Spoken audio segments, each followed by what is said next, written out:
My dear friends, நான் உங்கள் சத்யா. இது எஸ்எஸ் ஸ்போர்ட்ஸ். ஆம், நமது இந்திய மகளிர் கிரிக்கெட் அணியினர் உலகக்கோப்பை வென்ற உற்சாகத்தில் இந்த நாடே இருக்கிறது. இப்பொழுது நேற்று நம்மளுடைய மரியாதைக்குரிய பாரத பிரதமர் திரு நரேந்திர மோடி அவர்களின் இல்லத்தில் நமது கிரிக்கெட் அணியினர், மகளிர் கிரிக்கெட் அணியினர் மற்றும் கோச் எல்லாரும் நேற்றுக்கு பிரதமரை சந்தித்து வாழ்த்து பெற்றிருக்காங்க. நமோ நம்பர் 1 அப்படின்னு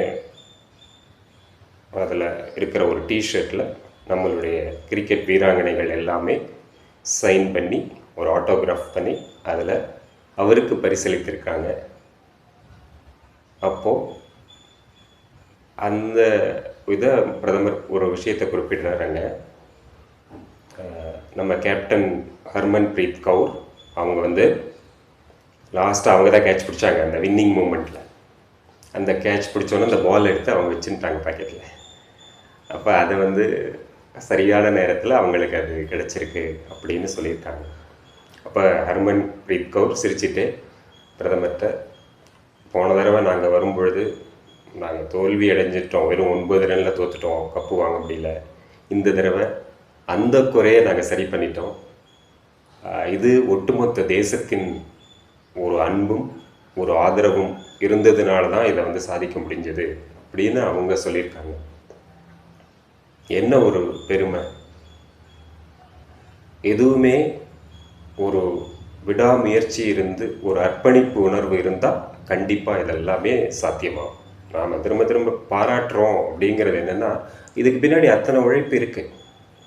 நம்ம திரும்ப திரும்ப இதை பேசுகிறோம் அப்படிங்கிறது இல்லை, இதை மட்டும்தான் பேசணுமா அப்படின்னா நிறைய விஷயங்கள் பேசுவோம், நிறைய பிளேயர்ஸ் பற்றி பேசுவோம், நிறைய அச்சீவர்ஸ் எவ்வளோ பேர் இருக்காங்களோ இந்த தேசத்தின் உலகத்தின் எந்த மூலையில் இருந்தாலும் நம்ம அவர்களை தேடி பிடித்து பேசுவோம். கண்டிப்பாக அதில் எந்த ஒரு மாற்று கருத்தும் இல்லை.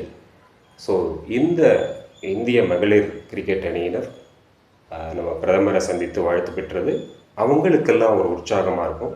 இதே மாதிரி நாளைக்கு ஃப்யூச்சரில் எத்தனையோ கேர்ள் சைல்டு அவங்க எல்லாருமே வரலாம். அவங்க எல்லாருக்குமே ஒரு மோட்டிவேஷனாக அமையலாம். இதெல்லாம் பண்ணுறது எல்லாம் எதுக்காகனா இதுக்கு தான். அப்போ அவங்களுக்கு ஒரு கௌரவம், அந்த யார் விளையாட்டு கப் வாங்கினாங்களோ அவங்களுக்கு ஒரு ரெக்கக்னிஷன். இந்த மாதிரி பண்ணும் பொழுது ஒவ்வொரு விளையாட்டு போட்டியிலையும் நம்ம இன்னும் நிறைய அச்சீவ் பண்ணணும் அப்படின்னு ஒவ்வொரு ஸ்போர்ட்ஸ் பர்சனுக்குமே, அவங்க எந்த ஸ்போர்ட்ஸில் இருந்தாலும் சரி, அவங்களுக்கு ஒரு உற்சாகம் இருக்கும். ஏன்னா ஸ்போர்ட்ஸ் பர்சனுக்கு உற்சாகம்தாங்க பெரிய விஷயம். அது நம்ம கொடுத்துட்டா போகிறோம், மற்றதெல்லாம் அவங்க பார்த்துப்பாங்க. ஓகே, நாம் இன்னொரு நிகழ்ச்சியில் பார்ப்போம். இது எஸ்எஸ் ஸ்போர்ட்ஸ். நான் உங்கள் சத்யா. தேங்க்யூ.